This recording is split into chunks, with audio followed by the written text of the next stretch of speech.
परमम भावम अजानत मम अवम अनुतमम। ये क्या लिखा है कि बुद्धिहीन पुरुष मेरे अनुतम, या अनुतम माने अनुतम ही लिख दिया। अनुतम माने अनुतम अविनाशी परम भाव को न जानते हुए, यहां अनुतम माने अनुतम ठीक लिख दिया अनुतम, और वहां अति उत्तम लिख दिया अनुतम माने आप पे दोगली बात कर रहे हैं। या तो अनुतम ठीक है, गलत है, वहां अति उत्तम नहीं लिखना चाहिए था।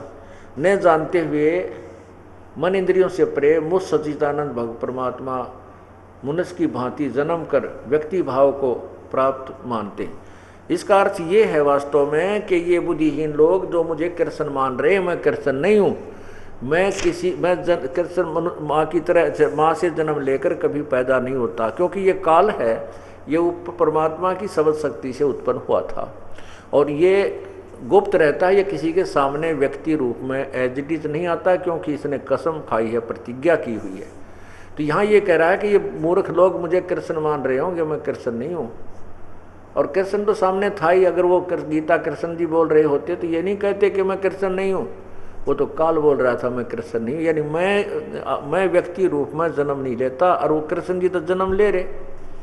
तो ये इस प्रकार हमने इस तत्व ज्ञान को समझना है, धैर्यपूर्वक ज्ञान को समझना चाहिए।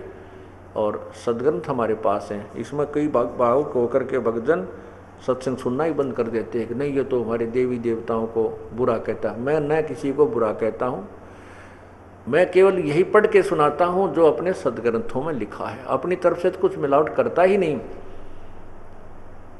और सदग्रंथों को आपको पढ़ा रहा हूँ। साथ में तुलना कर रहा हूँ उन अनजान लोगों के ज्ञान की कि जिन्होंने वेदों और गीता जी के विरुद्ध टिप्पणियाँ की हैं। विरुद्ध ज्ञान समाज में फैला रखा है जो शास्त्र विरुद्ध होने से व्यर्थ है। अब हम जो प्रसंग चल रहा था कि ये इस प्रकार अनुत्तम के उत्तम शब्द बनाकर श्रेष्ठ शब्द कह के ये गीता जी के भाव को ही बदल दिया, अनर्थ किया, अर्थों के अनर्थ कर दिए। तो इन लोगों को ज्ञान नहीं था और उन्हीं से समाज ने वो लोक वेद ग्रहण कर रखा है। उस लोक वेद को छुटाने के लिए, उस लोक वेद से हृदय हटाने के लिए आपको तुलनात्मक तरीके से दोनों सदग्रंथों यानी अपने सदग्रंथ और साथ में इन संतों ऋषियों में ऋषियों के द्वारा दी गई अनुभव की पुस्तकें दिखानी पड़ती हैं। जैसे नकली और असली का तभी फैसला होता जो आमने सामने हो। जैसे पीछे सरकार ने नकली नोट पकड़े थे 500 के, और नकली भी टीवी पर दिखाया था और ओरिजिनल भी टीवी पर दिखाया था। दोनों की भिन्नता बताई गई थी, तो समाज को शीघ्र समझ में आ गया और वो हानि से बच गए। इसी प्रकार ये दास कर रहा है कि अपने सदग्रंथ वेदों को भी दिखाता हूँ, गीता जी को भी दिखाता हूँ, और साथ में इन अज्ञानी लोगों के द्वारा दिए गए अनुभव की लिखी हुई पुस्तकों को दिखाता हूँ। तो इससे वो लोग चिढ़ते हैं, वो डरते हैं, भागते हैं। जब उनने पुस्तक लिखी है और सैकड़ों वर्ष से पढ़ी जा रही है, अब क्यों घबराते हैं उसको पढ़ने के लिए? क्यों डरते हैं? मार दो रामपाल को, आग लगा दो आश्रम को, फूंक दो उसको। अरे मेरे मारने और फूकने से ज्ञान खत्म नहीं हो सकता। अब तो बुद्धिजीवी समाज के अंदर पहुंच चुका है, इसका ढूंढा पाटेगा। और ज्ञान सब ज्ञानड़ी ये कबीर ज्ञान सो ज्ञान, जैसे गोला तोब का अब करता चले मैदान। ये तो तोब का गोला है तत्व ज्ञान। अब सब के नकली संतों के इस खोखले किलों को ढा देगा जो जनता को गुमराह किए बैठे हैं। इनको छुपने को जगह नहीं मिलेगी इन ऋषियों और संतों को जो दुनिया को भ्रमित किए बैठे हैं। क्यों? अब ये भी नहीं कह सकते पुस्तक हमने ना लिखी। अब इनके पास एक ही विकल्प है कि रामपाल को ख़त्म कर दो और इसका ज्ञान बंद करवा दो। ये इन्होंने प्रयत्न कर ही लिया और जैसे प्रभु को मंजूर होगा वो हो जाएगा। लेकिन आखिरी सांस तक ये दास यही कहता जाएगा कि इन संतों के पास ज्ञान नहीं है, इन ऋषियों को कतई ज्ञान नहीं था, क्योंकि वो प्रमाणित आपके सामने ये दास कर रहा है। अब 18वें अध्याय के 66वें श्लोक पर आते हैं।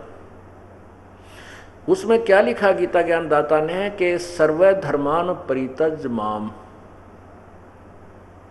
एकम शरणम व्रज। एकम का अर्थ होता अद्वितीय, जिसके बराबर दूसरा ना हो, एकम। यानी सर्वशक्तिमान उस परमेश्वर की शरण में जा।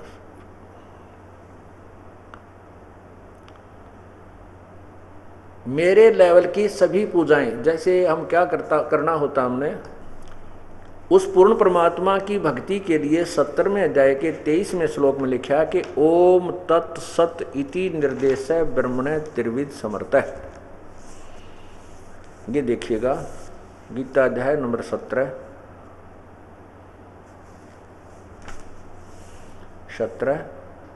और यहाँ देखिएगा 23 मंत्र नंबर 23 में ओम तत् सत इति निर्देश ब्रह्मण त्रिविध समर्थ है। आह, गीता ज्ञानदाता कहता है कि ब्रह्मण माने उस सच्चिदानंद घन ब्रह्म की, यानी अपने बारे में नहीं कह रहा।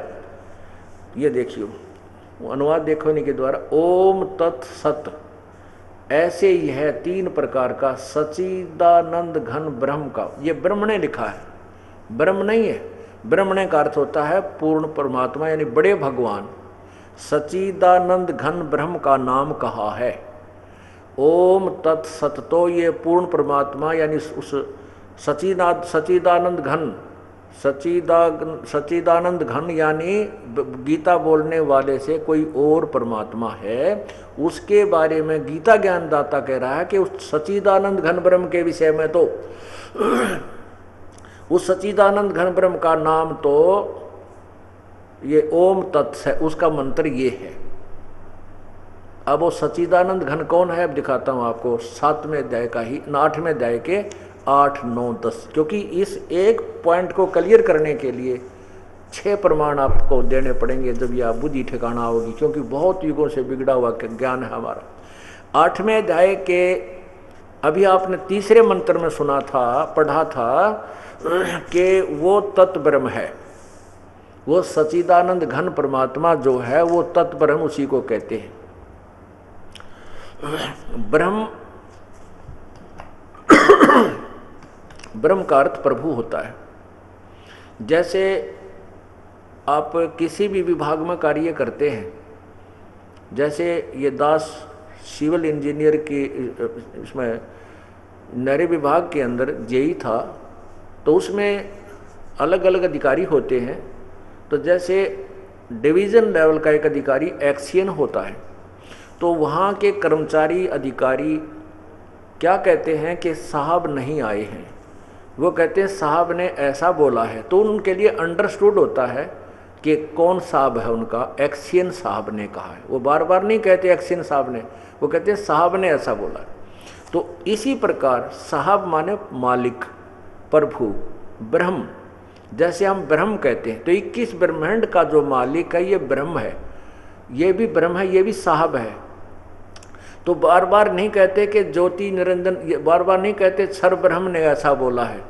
ये ब्रह्म अंडरस्टूड है कि किस ब्रह्मांड का मालिक तो ये ब्रह्म है। जैसे एक्सियन एक डिवीजन का मालिक होता है, तो वो अंडरस्टूड है कि एक्सियन साहब कहने से समझ जाते हैं किसका आदेश है।